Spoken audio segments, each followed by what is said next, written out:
రాష్ట్ర ప్రభుత్వం మహిళలు విద్యార్థినుల భద్రత కోసం శక్తి టీం ఏర్పాటు చేశారు. జిల్లా, పట్టణ, గ్రామీణ ప్రాంతాల్లో శక్తి టీమ్స్ ను ఏర్పాటు చేసి ప్రజలకు అవగాహన కల్పిస్తున్నారు.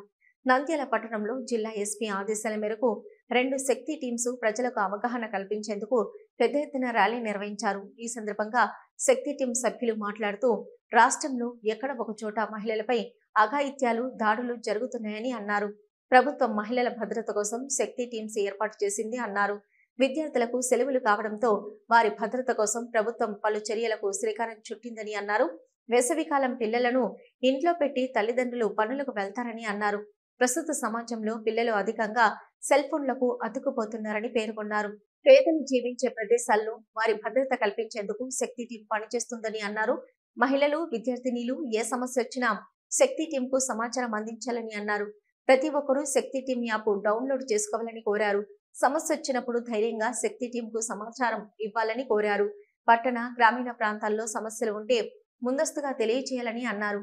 నంద్యాల శక్తి టీం, నంద్యాల సబ్ డివిజన్ శక్తి టీం ర్యాలీలో పాల్గొన్నారు.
ఉత్తర్వుల మేరకు ఎస్పీ గారు శక్తి టీంలని కొన్ని టీములు డివైడ్ చేసినారమ్మా.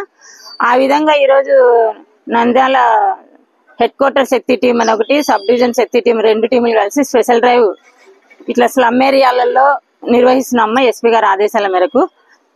ముఖ్యంగా ఏమంటే మహిళల రక్షణ కోసం అని గవర్నమెంట్ ఒక శక్తి యాప్ అని ఒక కొత్త యాప్ పెట్టింది. ఇలాంటి యాప్ ఒకటి మహిళా రక్షణ కోసం ఒక గవర్నమెంట్ ఒక యాప్ క్రియేట్ చేసినారు. ఈ యాప్ వల్ల ఉపయోగాలు ఏమంటే ఇప్పటికిప్పుడు మనకి ఏదైనా ఎమర్జెన్సీగా ఏమైనా ఇబ్బందులు ఎదురైనా, ప్రాబ్లం వచ్చినా, ఒక దొంగతనం జరిగినా, సడన్ గా ఎవరైనా వచ్చి మన చేయి బట్టి లాగినా, మన పిల్లలకి ఏమైనా ఇబ్బందులు కలిగించినా కూడా సడన్ గా మనము ఎవరికి చెప్పాలనో మీరు టెన్షన్ పడకుండా, పోలీస్ స్టేషన్ మనకు అందుబాటులో ఉండదు, పోలీసు వాళ్ళ నంబర్లు మీకు తెలియవు, అట్లా టెన్షన్ పడకుండా ఈ యాప్ లోనే 112 అని ఒక నంబర్ ఉంటది. దీంట్లో నుంచే ఫోన్ చేసి మీరు ఈ నంబర్ ఫోన్ చేస్తే పోలీసు వాళ్ళ ఈ ఏరియా కూడా వాళ్ళకు లొకేషన్ కూడా వచ్చింటది. పోలీసు వాళ్ళకు ఈ ఏరియా నుంచి వచ్చింది మాకు ఫోన్ అని తెలిసింటది. ఈ ఏరియాకు డైరెక్ట్ పోలీసు వాళ్ళే వస్తారు. అప్పుడు మన ప్రాబ్లం ఏదైనా కానీ చెప్పుకొని మనం సాల్వ్ చేసుకోవచ్చు. ఆ విధంగా ఈ యాప్ లో చాలా అన్ని మహిళల రక్షణలు కానీ, చిన్నపిల్లలు కానీ సెల్ ఫోన్లు చూసుకుంటా దాంట్లో మంచి చూడాలన్నా చెడు చూడాలన్నా అని తెలియక తెలియని పొరపాట్లు చేయడము అట్లాంటివన్నీ జరుగుతున్నాయి. ఏ వెళ్ళొస్తామమ్మా.